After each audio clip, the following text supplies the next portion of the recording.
So we'll repeat that. Likutei Hashachar, we are holding by Seif Mem Beis, which is 42. But just to answer that which we were saying before, while you guys were out. Yeah. It's 256, page 256. Oh, okay. That before you do a tshuva shlema, or before you do a perfect tshuva, you have to be, and somebody derides you, puts you down, causes you humiliation. You're supposed to be Mekayim Don Lashem, because Eke is hidden from you. And a hidden Eke is dumb, as Gematria dumb, is derision, is bizyonis, is humiliation. So that is one thing. And the way that you judge them verbally is that it's coming to you. They're just messages from Hashem. You are in a state of dam, in a state of blood, in a state of bizyon, in a state of humiliation. So you get it. But if you're keeping quiet and you absorb it, you flip it. What you do is that you change the formula from dam to dam. So it's just not just the best policy. So it's just the best policy, but it's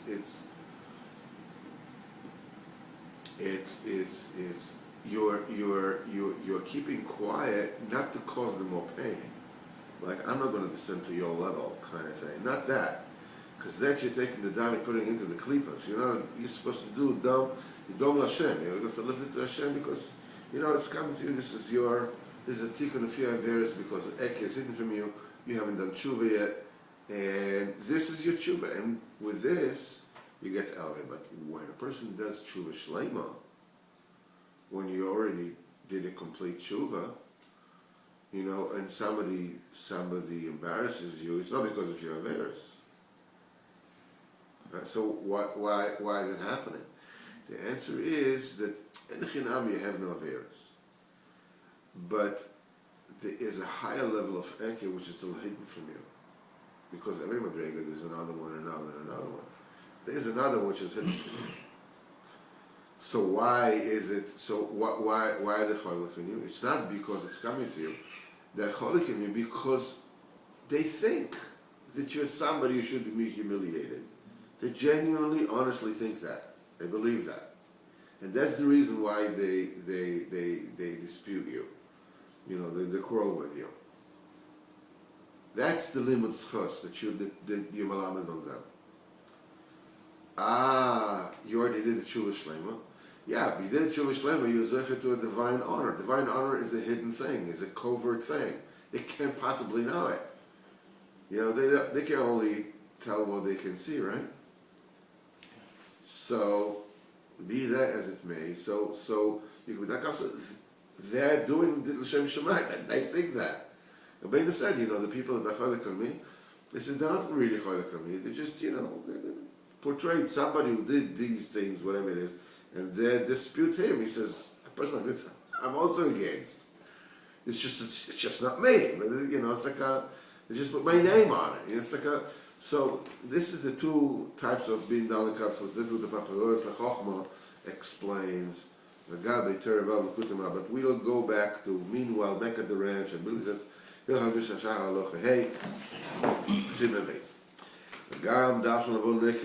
also it's very easy to understand that anybody who pays attention that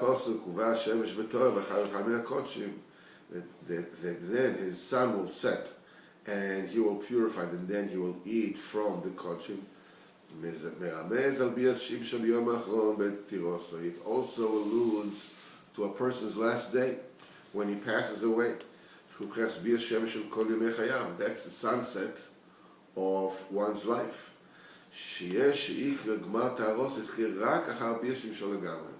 There are some people that are zeicha to a total purification only after the final sunset. As Chazal said, sheyesh kama v'chama she'af al pi she'asu tshuva, that Chazal said, Maseches Yoma, we learned in Daf Yomi not long ago, that there are quite a few that even though they did tshuva and they had yisurim, still tshuva and Yom Kippurim and suffering are just just holding up the various, but it's still there. It's still not washed away. It's just ad Yom HaMisa Shemachapa, until the day of death, that the of passing, that atones for everything. But again, mishu b'vchina zois. And because of that reason, if somebody was in such a condition where he sees that he still is suffering, is still doing tshuva, and things don't go well, things, everything is creaking, the wagon is creaking, it's just not, he says, if a person will get discouraged or dispirited because he's going through Yisurim or doing tshuva and Yom Kippur, and I'm still a mess, and you give up,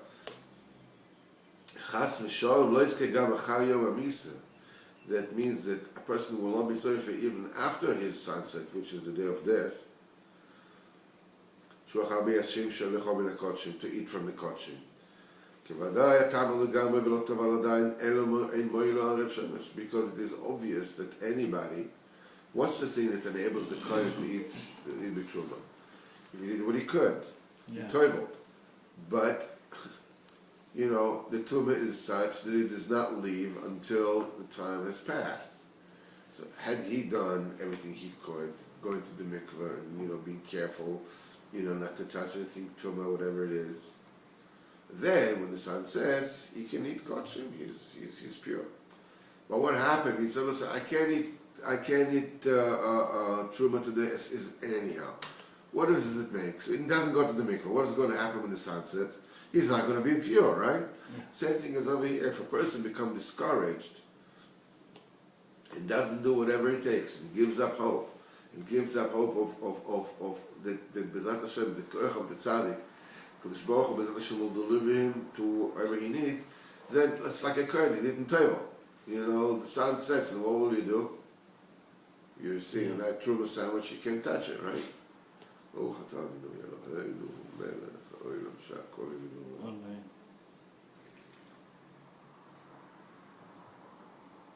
רק זה,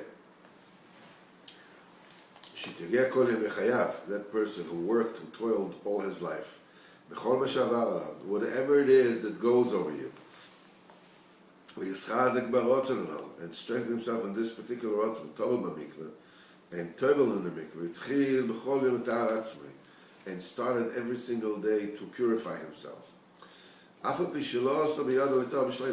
though it didn't work out for you to purify yourself completely. There isn't one goodwill that ever goes to waste. Because you can dibur to, how much more so a good dibur, if you're saying a good dibur to somebody, that never gets lost. And a good deed that never gets lost. Until a person will be zoicha, that his purification will be fulfilled after his sun sets in his last day. This is when, and his sun will set, and he purifies, and then he will eat from the kodshim. This is your good chaylik, your good portion in the world to come. You'll be able to get at it immediately. A person will be able to get it immediately after his sun sets. A person will not have to come to Gilgal. He won't come to incarnate. And to suffer everything that needs to be suffered. Anybody who didn't prepare himself at all during his lifetime. Because then, in the last day, all the good, any kind of good that the person happened in this world, during his lifetime,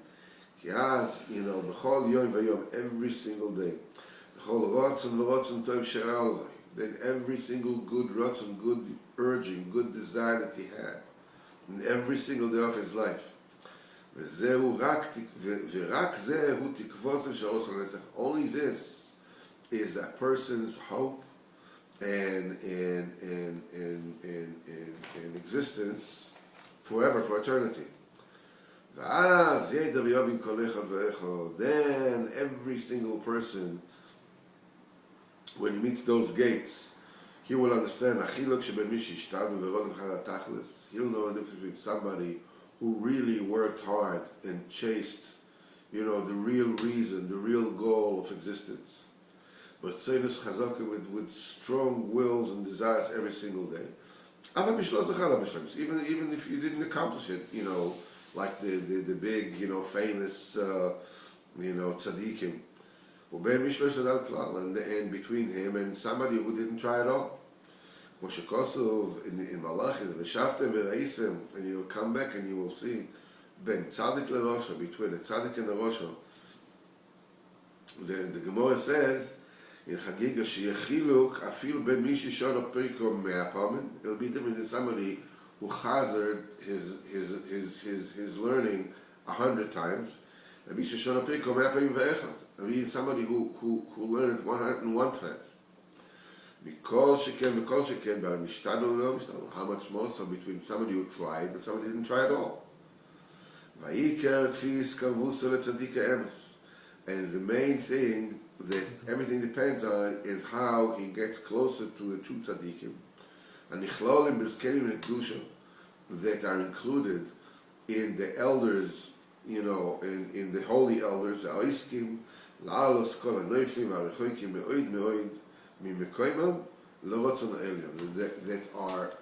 are toiling and are busy, and their job is to elevate each and every one of us from the place of where we are all the way to the supernal favor. Fortunate is he who holds on to them. Sivim Gimel says like this: this is the 3 parshas in Kriyat Shema. Shem Shema, Vayayim Shamoya, Vayoyim.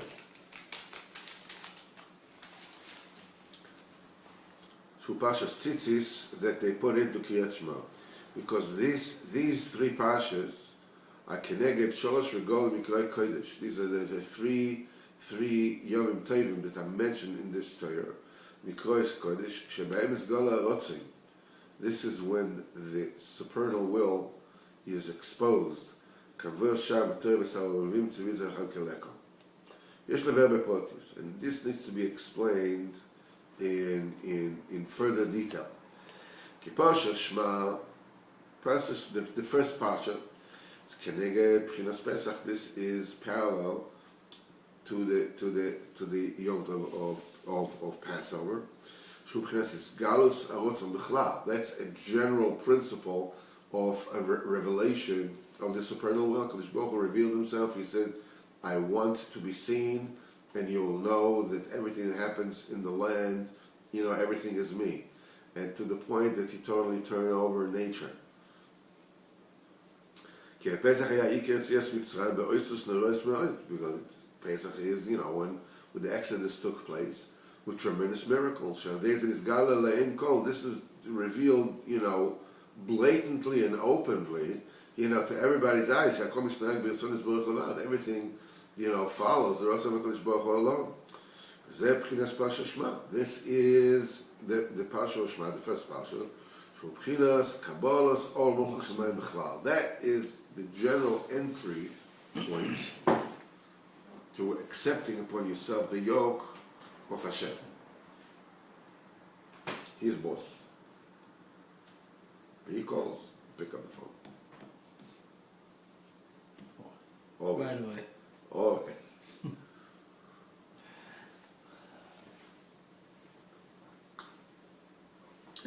What people don't realize how honorable Hashem is. They have this, we tend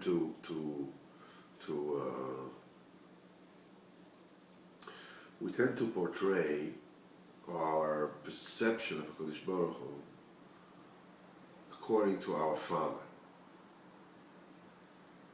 Because when a child is small,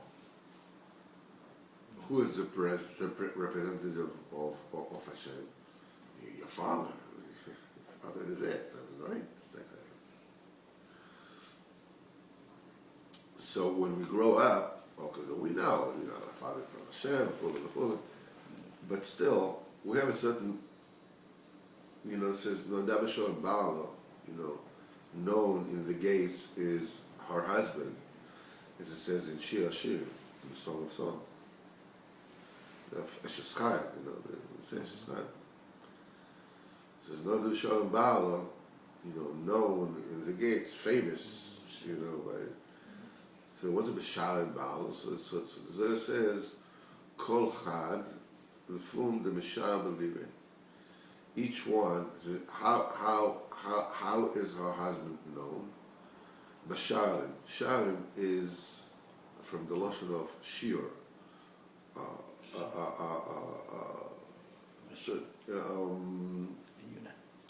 measurement.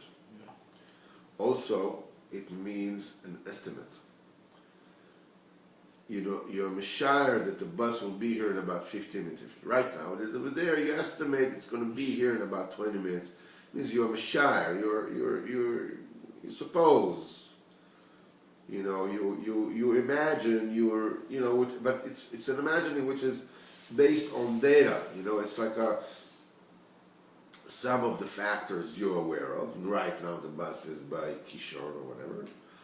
All right, and it usually takes that amount of time. Now, you don't know if there's traffic, there's no traffic, you don't know any of those things. So what you can do is, what you're doing is that you call it, it's because you estimate. You estimate. It's not the davar meduyak. It's according to, the way that you perceive things. There's estimate, there's guesstimate, there's all kinds of... So Noida B'Shar and Ba'ala, Zohar says Kol Chad, each person, Lefum de Mishar B'Libei, according to the way that he estimates in his heart. Kadosh Baruch Hu is different by everybody. Each one according to his heart. And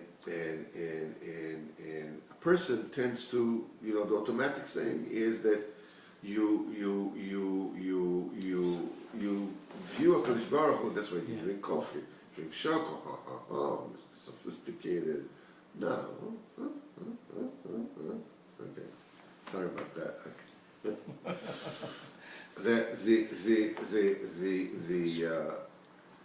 The normal thing to do is that, and you could say, there's some kind of psychological, babble, blah, blah. No, it's not, because the Medrash says, when HaKadosh Baruch Hu first spoke to Moshe, he spoke to him with the voice of his father. So I don't recall if the Zohar says it or the Tikkunim says it. I think it's the Zohar that says that. The Medrash says the voice of his father, and they said that the reason why he came to him with the voice of the Zohar says it. The voice of his father, not to scare him. Because it's a voice that he knew and he trusted. But really, says the Zohar, the Gil of Moshe Rabbeinu was way beyond that. But, because Baruch Hu didn't want to approach him and go, bam! So he came to him in the burning bush. He came to him from the voice of his father, so he'll calm down. Yeah. He won't feel threatened. He'll feel whatever it is. And then the higher madrigas will be revealed. Which means that the first revelation that you have of HaKadosh Baruch Hu is the spiritual image of your father. This is, and the truth of the matter is that it is not easy to break out of this. It's not easy to break out of this. Because Baruch Hu is like ethereal, obviously, it's abstract, we don't know, whatever it is. So, but people with the Ribuy Avodah, a person needs to understand that as he gets to know HaKadosh Baruch Hu, he talks to HaKadosh Baruch Hu, and he learns to her, and he talks to HaKadosh Baruch Hu, and he asks HaKadosh Baruch Hu, and he confides in HaKadosh Baruch Hu, I don't have any other words to say it, but the Kodesh Baruch Hu, besides the just sheer goodness of Kodesh Baruch Hu, it's just that he's honorable, he's trustworthy. For lack of another word, the duh. That's like the duh of the century or the millennium or whatever. But I'm talking from a feeling standpoint, of trust and emunah. Kadosh Baruch Hu is trustworthy, be'emet, to the nth degree, to no end. Good. Very good. Very good. The best, oh Hashem. Can you imagine after 120 years, you and I are going to hear these Deburim again? Yeah. And all the tzaddikim are going to go in and they're going to be dancing. Just, yeah, Baruch Hashem. Ashreinu, we have a Rebbe that shines to us this kind of Isgalus. You should know, because most people that Hashem have mitzvahs, they're very disconnected from Hashem. I mean, Hashem, they daven, they do mitzvahs, they have about everything. But, they're disconnected from the mitzvahs of Hashem. It's only with the koach of a tzaddik. If it wasn't for Rabbeinu, who knows what was going to be with us. It's even tzaddikim, the true great tzaddikim, they don't have that, because we have the koach of the tzaddik that permeates us. Baruch Hashem. So Pashma, we revealed Hashem Echad, v'akol b'rtzoi b'yizborach. Everything is in the Ratzon of Hashem. And it is befitting for us to accept the yoke of His kingdom. He is the only ruler, the only king. And there's nobody else but Him. That is the principle behind Passover. That it was revealed that everything is in the Ratzon of Hashem. He's the only one who rules the world.